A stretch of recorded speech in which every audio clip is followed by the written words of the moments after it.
अस्सलामुअलैकुम to all students. आज के वीडियो लेक्चर में हम जो टॉपिक डिस्कस करेंगे वो है डाइजेस्टिव सिस्टम इन बर्ड्स।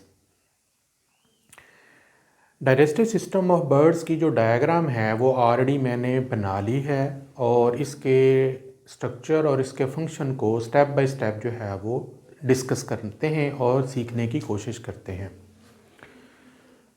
सबसे पहले बर्ड जो होते हैं उनकी जो ग़िज़ा है वो आम तौर पर कीड़े मकोड़े, दाना, दुनका, पत्ते, रोटी या जूस जिसे फ्लावर्स का नेक्टर कहते हैं, ये आम तौर पर खाते और पीते हैं।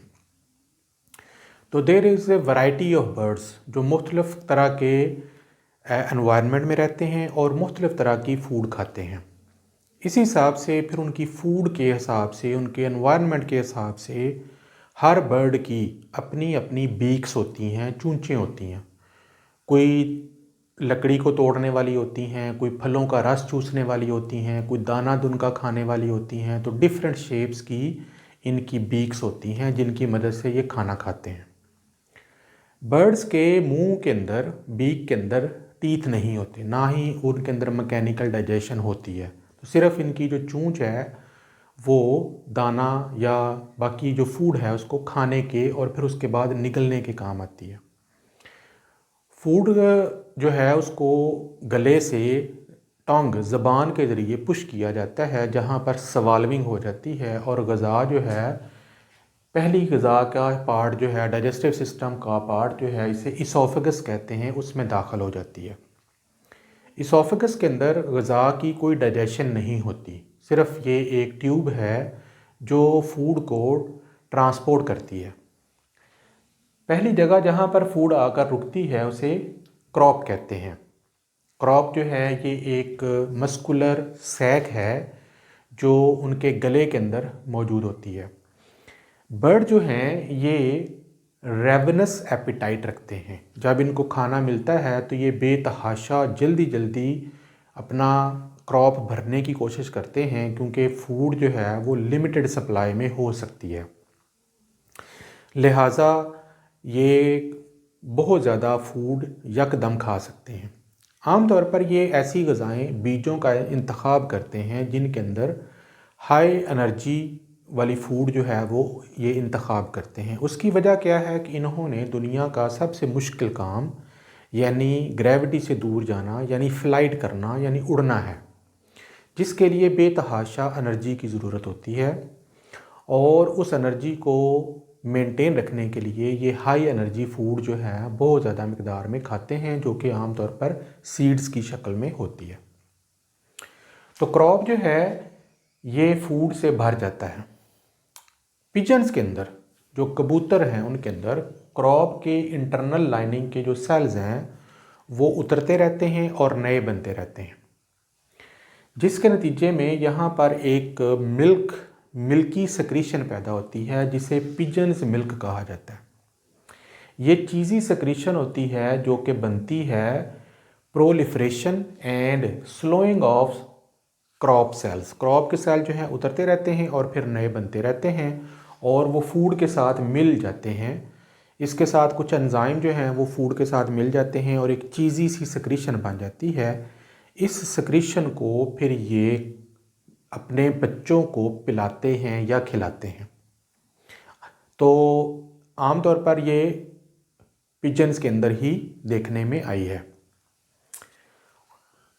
वैसे रेगुलर बर्ड्स में जो फूड है वो क्रॉप में सॉफ्ट होने के बाद एक छोटी सी नाली जो कि स्टमक का ही पार्ट है, उसे प्रोवेंट्रिकुलस कहते हैं, उसमें से गुजरती है और फिर वहाँ से गुजरकर गिज़र्ड के अंदर दाखिल हो जाती है, जिसे वेंट्रिकुलस भी कहते हैं, जो कि बेसिकली बर्ड्स का स्टमक है। यहाँ पर दो तरह की डाइजेशन होती है, मैकेनिकल डाइजेशन और केमिकल डाइजेशन। मैकेनिकल डाइजेशन क्योंकि बर्ड्स के टीथ नहीं होते, तो ये क्या करते हैं, ये अपनी फूड के साथ छोटे छोटे कंकर खाते हैं, जिसे आमतौर पर गैस्ट्रोलिथ्स कहा जाता है, ग्रिट्स भी कहा जाता है। ये बारीक बारीक कंकर होते हैं जो ये फूड के साथ खाते हैं। तो वो जो कंकर हैं वो यहाँ पर गिज़र्ड में आ जाते हैं। गिज़र्ड की वॉल बड़ी स्ट्रॉन्ग होती हैं, मस्कुलर होती हैं, तो वो फूड को ग्राइंड करते हैं।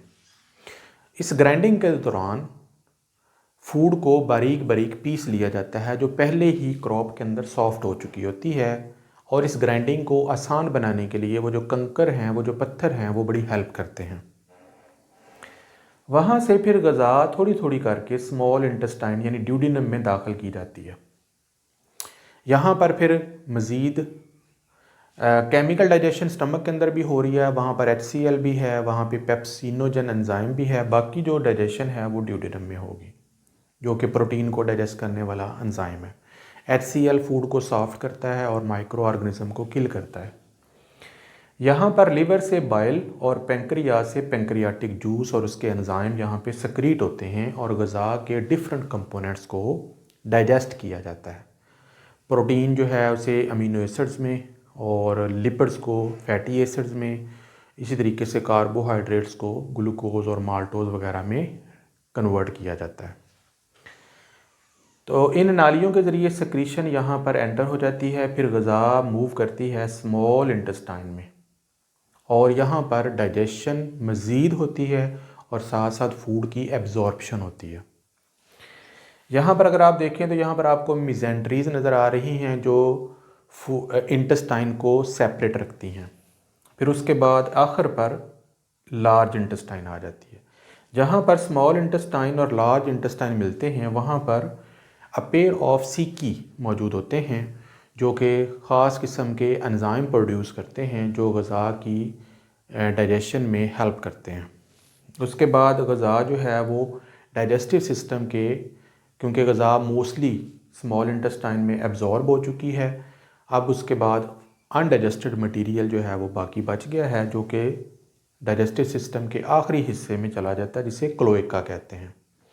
और फिर वहाँ से क्लोइकल अपर्चर के ज़रिए अनडाइजेस्टेड मटेरियल जो है वो फीसिस की शक्ल में जिस्म से रिमूव कर दिया जाता है। बर्ड जो हैं ये बहुत ज़्यादा समटाइम्स सीड्स खाते हैं, तो बाज़ दफ़ा ये फ्लॉक झुंड की शक्ल इख्तियार कर लेते हैं और कई फसलों के अंदर पड़े हुए बीजों को ये नुकसान पहुंचाते हैं। और बहुत सारे ममालिक में बर्ड्स के जो झुंड होते हैं वो मिलियंस ऑफ डॉलर्स का हर साल नुकसान करते हैं। लेकिन एनी हो, हमारा मकसद जो है इसके बेसिक डाइजेस्टिव सिस्टम को समझना था। आई होप कि ये टॉपिक क्लियर हो गया होगा। नेक्स्ट लेक्चर तक के लिए इजाज़त दें। अल्लाह हाफ़िज़।